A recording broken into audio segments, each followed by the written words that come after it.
نوبا يدنيتي أسجدت إجارما Darbi debene misoma reekaru badhaadhina waloo fayyaa harijaanu furuuf rakkoo hamaa furmaan isaanuma haga aanaa deemee haga godinaa deemee rakkoo ofii kan himatu amma armaan booda ganda ofii irratti seektara ijoollee nama barateetiin jedhe qaama barateetiin jedhe qara waajjira oolu gandatti gadi bu'ee hanqinoota jiru qaamni baratee itti gadi bu'ee kan waajjira irra hojii qoodamee yoo uummanni beela bulchaati beela uummata argaa yoo uummanni rakkina qabu rakkina argaa akka gaafa asiin dura godinaaf deemara ol deeman dubbiin kan jiru asi bakka jarri bultu godhamee utuu isin maddi hin galin bootaan mijaa'ee waajjirri ijaaramee caasaa qaama bara seektara isin ijaarree gad diriirsaa jedhee hubannoo nu kenna.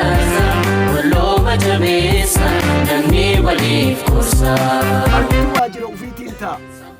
Ka seektara nageenyaallee hojjetaa banatee bulchaanillee hojjetaa banatee paartiin kennallee hojjetaa banatee kilaasii kennineef waan paartii ilaallatu paartiin dhaqaa jiru. waan bulchiinsaaf nageenya ilaallatu bulchiinsaaf nageenya dhaqaa jiru. Gara kaaniin ammoo wanta amma dalagamuu qabu akka waajjiraa ijaaraa jiru. Dursa hubannoo nuu kennanii rakkoo hawaasummaa waldaan daadoof jigee maaliif dagatama Oromoon hiree sabaa. Kanaaf amma gama warra asitti ramadamee kanatti yoo deebi'an jarri kun erga dhufanii uummata kana baasanii gara addaan baasanii qabsiisaa jiran akka bitubbaanni isaanii akka hojjetan. Warra hubootatti eda'ame san baatirii fi erkannoo godhanii jara waliin socho'aa jiran. Sunniin illee biraa galanii jiran muufatanii warri qaraa dalagaa turanillee muufatee nam tokkochi mana galee jara biraa hafee hin jiru. Wal utubaniiti ka deemaa jiru. Hojiitti haasifyoo namni deega beeku dalagata fiiga galma hiyyummaani jaarratte diiga yoo ta'a rakkooni namuma irratteessi gadaduma faarsaa hin ba'u ogeessi. Tajaajila bal'aa uummanni akka argatu dhaabbii tokko malee uummanni baasii tokko malee oduu bakka tokko hin deemin qe'ee isaatti yookiin ganda isaatti tajaajila bal'aa akka argatu ibsanii jiru. Dabtara herreegaa humna biyya tartiibaan urgaaf mangistiin asiga ergeeti kun waa'ee bulan. Fuulduraaf akkuma amma jedhame kana waan dandeenye hanchii fi xarbii qopheeffannee mana isaan keessa galanillee itti yaadaa jiru. Ijoollee nu ergan kana ijoollee bakaleessa ganda kana deeggaraa turanii namoota bilchaataadha. Uummata tajaajiluufillee of amansiisanillee oolanii bulanii haalli mijoon nama uumamuu dhabuu danda'a. Ijoollee qotee bulaa yoo taasisanii galtu uummatatti kalaahanii waan horqata irra jiru odoonti waan dhugaan lafa jiru uummata tajaajiluu fi uummata walii galuu fi nagaa kaleessa ture san akka fofoolee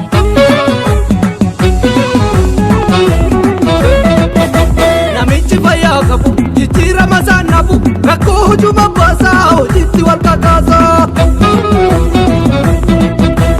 Harki gabaabbate beekamtoof jaalate rakkoo hujuma ijoollee baratte nama baratte qaama baratte akkamitti ganda keessan nuuramaduu didee mootummaan otoo jennu gara uffaafurii qaamni barate ganda keessa galee ganda keessa gadi bu'ee rakkoo keenya akkamitti arguu dhabee qaamni barate waa maratissa waa beeka waan boru dhufu beeka waan hadha sammuu keessaa falassafee beeka.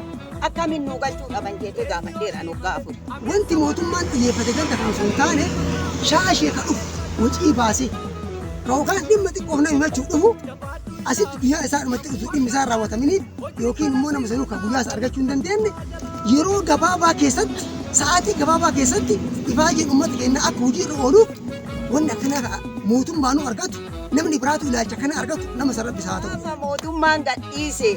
Qaama barate ganda keessatti isinii ramade jedhanii kanaaf gammadee wallaahi haga dachii samii fagaattu ruhiin jaa fagaattu wallaahi gammachuu irraa ijoollee tana ganda keessa biyya mara.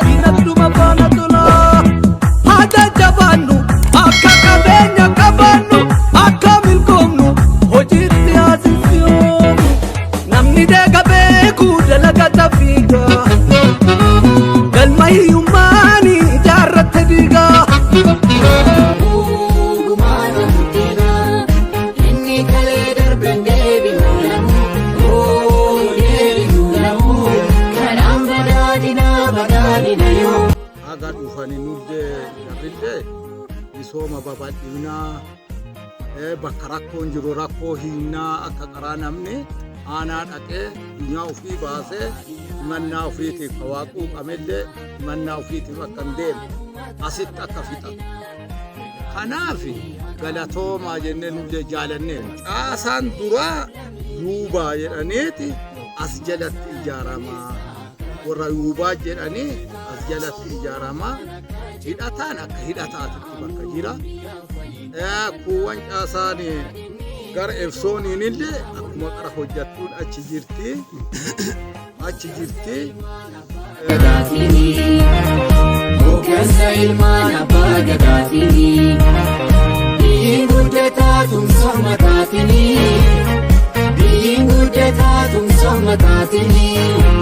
Gufuu jijjiiramaa of keessaa buqqisaa. Asii deemee akka waan sababa adda addaatiin akka waliin xaarsine dhimmi kun asii qulqullaa'ee jechuudha. Hubatamee qulqullaa'ee abbaan dhugummaa isaa asitti argatee kan garraatitti ol dabarsu yoo ta'e qulqullaa'ee.